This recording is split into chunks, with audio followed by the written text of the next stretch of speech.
There is a version of this story you already know.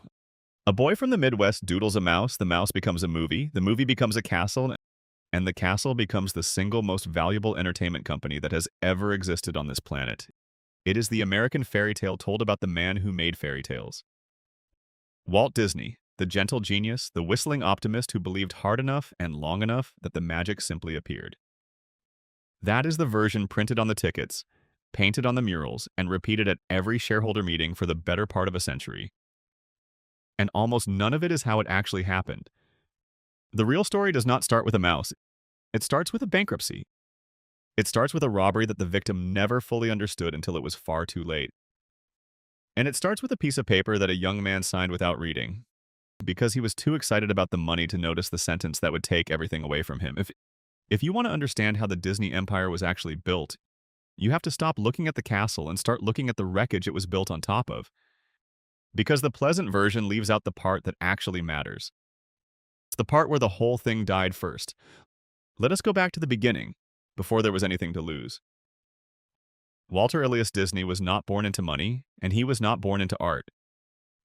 He was born into a family that kept moving, chasing farms and paper routes and factory work, a father who was strict and frequently broke, and a childhood spent delivering newspapers in the freezing dark before school.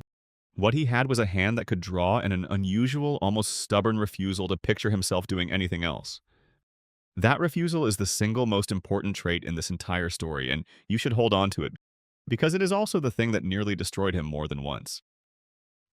As a young man, he drifted into commercial art, the unglamorous business of making advertisements and simple cartoons for local companies. This is where he learned the actual mechanics of animation, which in the 1920s was a brand new and barely understood craft. Drawing was one thing. Making a drawing appear to move, one frame at a time, hundreds of frames for a few seconds of film, was something almost nobody knew how to do well. Walt was not the best artist in the room, and he knew it. What he was good at, even then, was seeing what a thing could become before anyone else in the room could see it. He was a director of talent more than a producer of it. Remember that too. In Kansas City, he started his very first company, and he gave it a name that tells you exactly how young and how hopeful he was. He called it Laugh-O-Gram. The idea was simple and, on paper, sound. He would produce short animated fairy tales, modern little cartoon versions of stories everyone already knew, and sell them to movie theaters as filler between the main features. He hired a small team, some of whom would follow him for decades. He made the cartoons. They were, for the time, genuinely good. And the company collapsed anyway. And here's the part worth slowing down on, because it is the part that gets erased. Starting an animation studio in the 1920s was not a matter of a pencil and a dream. It was a capital-intensive business dressed up as an art form. You needed a camera rig that could shoot a single frame at a time and hold perfectly still between exposures. You needed film stock, which was expensive, and you needed to develop it, which was more expensive. You needed a room, ideally lit, ideally heated. And above all, you needed people, a whole team of them, drawing for weeks to produce a few minutes of finished film, every one of them expecting to be paid on Friday whether or not the distributor had paid you. The cost to even enter this business was brutal, and none of it was optional. A single cartoon short was months of salaries spent up front against the hope of money that arrived, if it arrived at all, much later. It collapsed for the most ordinary reason in the world, the reason that kills most young companies. The money coming in was slower than the money going out. The distributor he had signed with, the company that was supposed to sell his cartoons and pay him, ran into its own trouble and simply did not pay.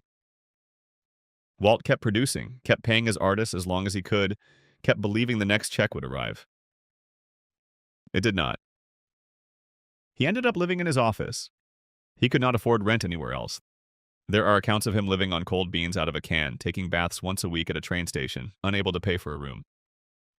His first company, the one named after laughter, ended in a bankruptcy filing and a young man with nothing. Now here's the first thing the fairy tale leaves out. That failure was not a charming setback on the road to greatness. At the time, it was just a failure. Complete, humiliating, and total. There was no reason for anyone watching, including Walt himself, to assume anything would come of this broke 21-year-old in a rented office he could not afford. History remembers it as Chapter 1. He experienced it as the end. The only reason it became a beginning is what he did next, which was to do the single most difficult thing a person who has just failed can do. He decided to do the exact same thing again, only somewhere else, with even less to fall back on. He took a train to California. The story of how much money he had when he arrived changes depending on who is telling it, but every version agrees on the theme. It was almost nothing. He moved in with his uncle, he leaned on his older brother Roy, and this is the moment to introduce the second person without whom none of this happens, Roy Disney. If Walt was the dreamer, Roy was the one who counted the money, worried about the money, and found the money. For the rest of Walt's life, the pattern would repeat. Walt would promise something impossible and probably ruinous, and Roy would quietly figure out how to keep the lights on while he built it. The empire has one name on it. It was always, from the very first day, run by two people. In California, the brothers started again, and this time Walt found a formula that worked. He created a series that mixed a real, live little girl with a cartoon world drawn around her, a genuinely clever technical trick for the era. It sold. Money finally started coming in, not a fortune, but enough to hire artists, enough to build a small studio, enough to feel, for the first time, like the ground was solid. And when the Little Girl series ran its course, Walt did what he always did. He looked for the next thing. And the next thing was a rabbit. His distributor, a man working for one of the big film companies in New York, wanted a new cartoon star, an all-animated character with personality. Walt and his team delivered one. They called him Oswald the Lucky Rabbit. And Oswald was a genuine hit. Real popularity, real merchandise, Oswald buttons and Oswald candy, a character with actual commercial pull.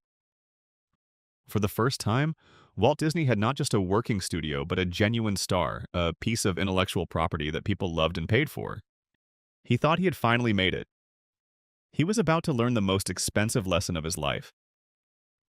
Because when Walt traveled to New York to negotiate a better deal for his successful rabbit, expecting a raise, he walked into an ambush. The distributor did not offer him more money. He offered him less. And when Walt refused, the man calmly explained the situation. Under the contract Walt had signed, the one he had been too eager to scrutinize, the character of Oswald the Lucky Rabbit did not belong to Walt Disney. It belonged to the studio. Oswald was legally theirs, and so, it turned out, were most of Walt's own animators, whom the distributor had quietly signed up behind his back. The message was simple. Take the pay cut and keep making our rabbit for us, or walk away with nothing and watch us make him without you. Sit with how total that betrayal was. He had failed once already and clawed his way back. He had built a second studio, found a hit, and done everything right creatively. And a single clause in a contract meant that the most valuable thing he had ever created was not his, had never been his, and could be taken from him along with his staff in a single afternoon.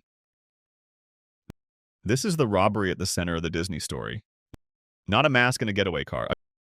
A contract, a handshake, and a clause that a young man in a hurry did not read closely enough. Everything the company would ever become grew directly out of this single, devastating loss. And here is where the man's defining trait, the stubbornness we flagged at the start, turns from a weakness into the engine of everything. A reasonable person takes the pay cut. A reasonable person keeps drawing the rabbit, collects the check, and swallows the humiliation because a bird in the hand is worth more than pride. Walt Disney was not, in this specific and crucial way, a reasonable person. He walked. He gave up the character, the merchandise, and most of his staff, and he got on a train back to California with almost nothing, again, for the second time in 5 years, except this time he made himself a promise that would define the rest of the company forever. Never again would he build something valuable on land he did not own. The legend says that on that long train ride home, defeated and broke, Walt Disney invented a mouse. He sketched it, he named it, his wife suggested the name, and the mouse was Mickey. The truth is a little less tidy and a lot more important. The mouse was not a bolt of inspiration. The mouse was a hedge. Walt and his one remaining loyal animator, a brilliant man named Ub Iwerks, whose name almost nobody knows, needed a brand new character that looked nothing like the rabbit they had just lost. One that was legally, completely, unquestionably their own. Mickey was not born from magic. Mickey was born from a lawsuit Walt was determined never to lose again. The most famous character on Earth exists because a young man got robbed and swore it would never happen twice.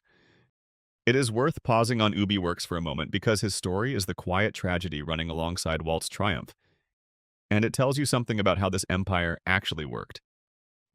iWorks was the fastest, most gifted animator of his generation, a man who could draw at a speed that seemed almost impossible, and it was largely his hand that gave Mickey the fluid life that made audiences fall in love. The early mouse was, in a real sense, drawn by Ub. But the company took Walt's name, and history took Walt's name, and the man who physically created the look of the most famous character on Earth would spend much of his life as a footnote. This is the uncomfortable engine underneath the magic. Walt Disney was extraordinary at seeing what should exist and relentless at forcing it into being. But the actual miracles were very often made by other hands, hands the world would never learn to name. The first two Mickey cartoons were made in secret, and they flopped. Nobody would distribute them. And this is the part that gets flattened in the retelling, because the third time, Walt bet everything on a new idea that everyone told him was a waste of money. Sound? Films had just begun to talk, and most people in animation thought synchronized sound in a cartoon was a gimmick, not worth the enormous cost and technical nightmare of pulling it off. Walt mortgaged what little the studio had to do it anyway. The result was a short called Steamboat Willie, a cartoon mouse whistling and stomping in perfect time to music and effects, and audiences had genuinely never seen or heard anything like it. That was the moment. Not the drawing of the mouse. The sound coming out of it. Now watch what Walt does with success, because this is the real pattern of the entire empire, and it is the exact opposite of what a careful businessman would do. The moment Mickey became a national sensation and the money finally, reliably started flowing, Walt did not sit back and count it. He immediately took every dollar the mouse earned and poured it into something riskier. He plowed the profits into a series of experimental musical shorts. Then he spent a fortune the studio did not comfortably have to switch his cartoons to full color when competitors were happy in black and white. Every single time the company got safe, Walt deliberately made it unsafe again in pursuit of something better. Roy, in the background, aged a decade for every one of these decisions. And then he made the bet that should have destroyed him, the one that nearly did, the one they openly mocked in the industry as Disney's Folly. Walt announced he was going to make a full-length animated feature film. A cartoon, the kind of thing audiences watched for 7 minutes between real movies, stretched to the length of an actual motion picture. 90 minutes of hand-drawn animation, hundreds of thousands of individual drawings, at a cost that ballooned to several times his original budget. The entire industry was certain it was insane. They said audiences would never sit through a feature-length cartoon, that the bright colors would hurt people's eyes, that no story could hold for that long. The film was Snow White and the Seven Dwarfs, and the money to finish it did not exist. Here is the detail that tells you everything about how close this all came to never happening. To finish Snow White, Walt ran out of money partway through production. He had already spent his budget many times over. So he took the unfinished film, the incomplete reels, into a bank, and he sat a loan officer down in a screening room and personally acted out the parts that were not animated yet, voicing the characters, describing the scenes that existed only in his head, trying to convince a banker to lend him the fortune required to finish a movie everyone said would fail. And to secure the loan, Walt Disney mortgaged his own house. The family home. He bet the roof over his family's head on a cartoon about a princess. If Snow White had flopped, there is no Disney company. There is no castle, no parks, no empire. There is a bankrupt man who lost his house on a Folly. Snow White did not flop.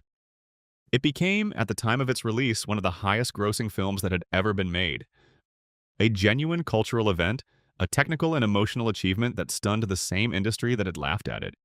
And it did something more important than make money. It proved that the thing Walt had been doing his entire career, betting everything he had on the idea that people would pay for wonder if you made it well enough, was not naive. It was a business model. The most reckless-looking decisions of his life were, viewed from far enough away, a single consistent strategy. Take the money the safe thing earns and spend all of it on the dangerous thing nobody else will risk. With the fortune from Snow White, Walt built a brand new state-of-the-art studio, and then, almost immediately, he did it again. He poured everything into a series of even more ambitious, more expensive, more artistically daring films. Some of them lost enormous amounts of money. A gorgeous, strange experiment of animation set to classical music was a commercial disappointment for years. He was once again cash poor and overextended, having taken the reward from one success and gambled it on the next. And then the world itself intervened in a way no strategy could survive. War arrived, the overseas markets that Disney depended on vanished overnight, and the studio's finances collapsed to the point where the company had to sell shares to the public just to stay alive. The empire, even after Snow White, was never more than one bad bet from the edge. There was a bitter cost to all of it, one the fairy tale never mentions. The relentless pressure, the constant financial brinkmanship, the way Walt treated the studio as an extension of his own will, all of it eventually broke the thing he cared about most, which was the loyalty of his artists. The very people who drew the miracles, underpaid and overworked while the studio's name became world famous, eventually walked out on strike. It was, for Walt, a personal devastation he never fully recovered from, a betrayal that mirrored, in a strange way, the one done to him years earlier over Oswald. The man who had lost everything to an unfair contract had built a studio where his own artists felt the same unfairness. The magic, it turned out, was expensive, and not only in dollars. So then how does this brush with ruin, this endless cycle of nearly losing everything, become the most valuable entertainment empire on Earth? The answer is the final and most important move Walt ever made, and it is the one that finally broke his own pattern. For his entire life, he had made things that lived and died in theaters, a film that earned its money and then was gone. Every success had to be followed by another success or the company sank. He was tired of building castles in the air. He wanted for once to build something that did not disappear when the reel ended. He wanted to own the land. And so, against the advice of nearly everyone, including his own brother and his own board, he decided to build a physical place, a park. They told him it was madness, and by the logic of his industry, it was.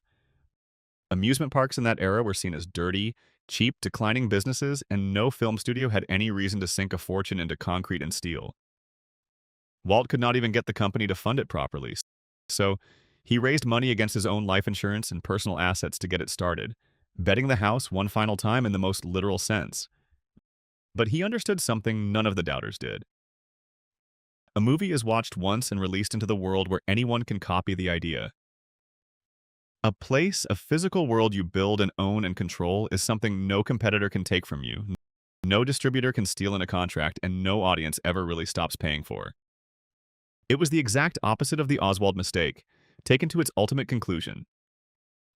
This time, he owned everything. And the park worked in a way that no film ever could because of the simple, ruthless mathematics of the thing he had built. A movie earns its money in a burst and then fades. A park earns money every single day it is open, from every person who walks through the gate, and then it earns it again from the food they eat and the souvenirs they carry home and the hotel they sleep in that night. The same families come back year after year, and their children bring their own children. It is not a product you sell once. It is a machine that converts affection into revenue on a loop that never has to end. Walt had spent 30 years making things that had to be re-earned from scratch every time. At the very end, he finally built something that paid him while he slept and could not be copied, stolen, or taken away in a contract. And that is the real architecture of the Disney empire, the thing under the castle.